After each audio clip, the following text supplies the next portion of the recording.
everyone, welcome to another episode of Gunpla TV sponsored by HobbyLink Japan. Today we're going to be working with enamels and specifically panel line. But before we do that, let's have a look at what came in recently.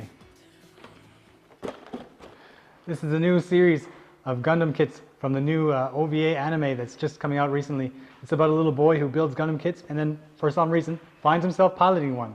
So if you've ever had that dream, maybe this kit is for you. We'll look at this more later. And from the same series, it's the Hainu. It's very similar to the HG Hainu that came out maybe a year ago. And although its color scheme is different, the model is pretty much the same. It's a good build. So if you want to try it, this is a good one to check out. So today, we're looking at working with enamels. And enamels in this case, we're going to be doing panel washes. And this is similar to panel lining. Before, we showed you how to use a marker pen to do panel lining. But there's a lot of models that will have a whole bunch of crevices in here, and to try to panel line this with a pen is a little bit difficult and time consuming, so we're not going to do this today. What we're going to use instead is my enamels, enamel thinner, and a paintbrush. What I've done with these pieces is I've actually sprayed a top coat over top before I put the enamel on it. And it's worth knowing that if you've painted your pieces with a spray can, it's probably going to be a lacquer-based spray. So you can put enamel on top of it safely without ruining the paint underneath. However, if you were to paint it enamel first and then lacquer over top, and you tried to remove the lacquer afterwards with your thinner, you would probably do damage to the enamel paint underneath. So I've got my gloss coat on. It's going to protect my paint or my part underneath when I attack the piece with the enamel thinner. Also, this little tray is what I'm going to be using to put my enamel in, and I'm going to put my enamel thinner in here with my eyedropper, and then just mix it up. And just by using this paintbrush, I'm going to fill all these lines in here and here, just like a panel line. Alright, so I'm prepped and ready to go for my panel wash here. And as you can see, I've already got my enamel in the tray. However, this enamel, I just put it in. It's on its own, it's too thick. It's not going to run. And this is called a wash for a reason, because it's supposed to just wash over the part. It's supposed to be like water. So to get that consistency from my enamel, this is where my enamel thinner comes in. So I'm just going to take some thinner, and don't worry, you can just keep putting in there. Mix it up. It's starting to run, but it's not good enough yet, which means more thinner.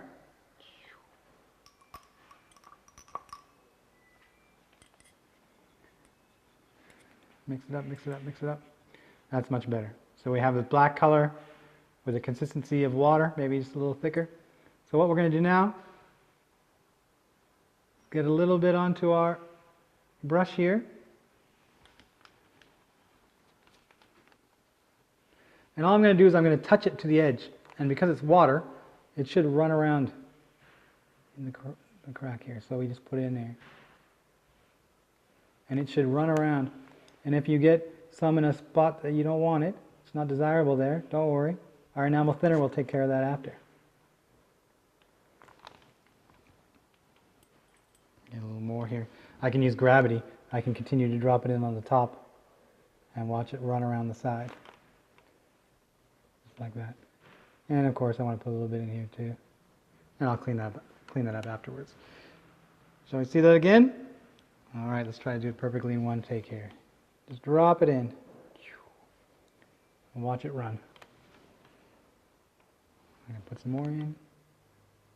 And there it goes. You can see. Just by putting a little bit in there and letting it run, I've accomplished what I wanted to. Now, you can see that it's a little bit messy here, but don't worry because I have enamel thinner. Just grab a little Q-tip. Get a little bit of thinner on your Q-tip. Just a little bit though. And very lightly, you're just going to brush it off here. Take away that excess. Even just roll it over here. Let's try it here too. Wherever I don't want the black, just take my thinner to it. And the good thing about the enamel thinner is you can come back to it afterwards. Because you've got that gloss coat on there, you can come back afterwards and take more off if you find some places that aren't to your liking. And as you can see, it's much like a panel marker. But you have more control when it comes to removing those spots you want to clean up. All right, panel wash, mission accomplished. However, let's see if we can make this happen. You can see there's a whole lot of grooves in here, and to get this done with just a marker might be impossible. So let's see what we can do with just my panel wash.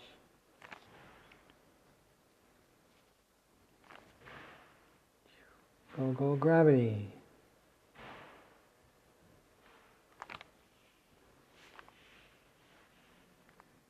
Even around the edge there, you can see this capillary action. Drop enough in there and it will come around.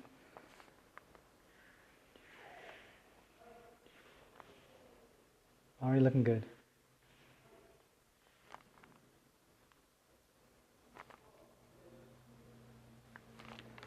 Here there's a lot of little lines getting in there with a marker.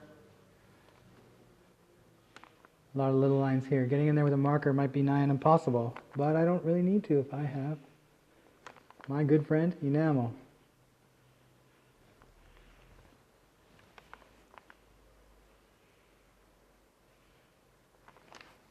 Just like this. I'm going to flip this around because I want to do these other edges too.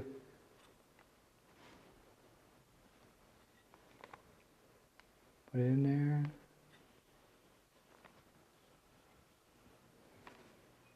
Go.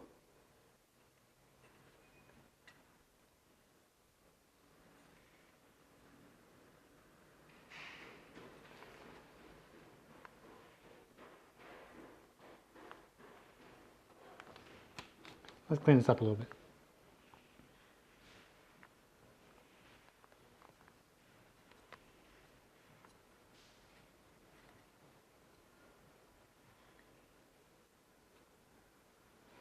And as you can see, panel lines, precision panel lines in small spaces. That's the point of a panel wash. Alright, so we show you how to use enamels and enamel thinner to do a panel wash to cover your panel lines in your Gundam kits. Now we're going to answer a user comment that we had on a video, our painting video 2 episodes back. Someone made the comment that you should always use primer because it enables the paint to grab onto the piece better. Well, this is true, and that is the purpose of primer. It's not necessary always for when you're building Gundam. A lot of people will paint their Gundam without putting primer on. However, if you're not going to put primer on and you still want to be sure that the paint grabs onto your piece, there's something you can do to make that happen. And basically, you're going to wash your Gundam, and that's what we're going to do now. So we're here in the HobbyLink Japan kitchen, and I'm here to use the sink because I'm going to wash my Gundam, and for this I'm using the beginning Gundam. So what I'm going to do is I'm going to take the piece as it is. Now, why am I going to wash my Gundam? Well, when they make the mold and they close the mold to inject the plastic, they'll put a chemical on it, allowing the mold to release and leaving the plastic behind. Now, sometimes that chemical, it will stay on here and it will prevent the paint from sticking as you like. So, what I'm going to do is I'm just going to get in here, grab some dish detergent,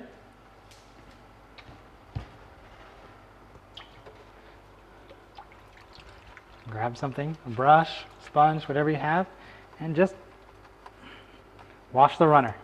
You can wash the individual pieces if you prefer, but the runner is easier to keep track of them. You're not going to risk losing them as such. The underside, if you're not going to be painting, you don't have to worry about.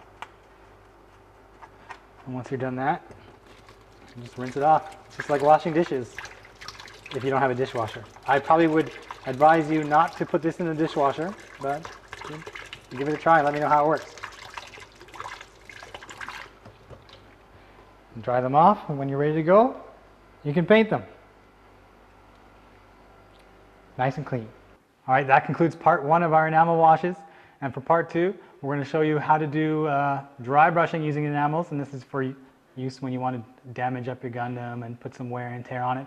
But I'm going to Canada right now, so we're going to film part 2 now and air it next week. The wonders of technology. Thanks everybody for watching. If you have any user questions or comments, please let us know, and be sure to submit your Gundam because we want to see your stuff too. See you later.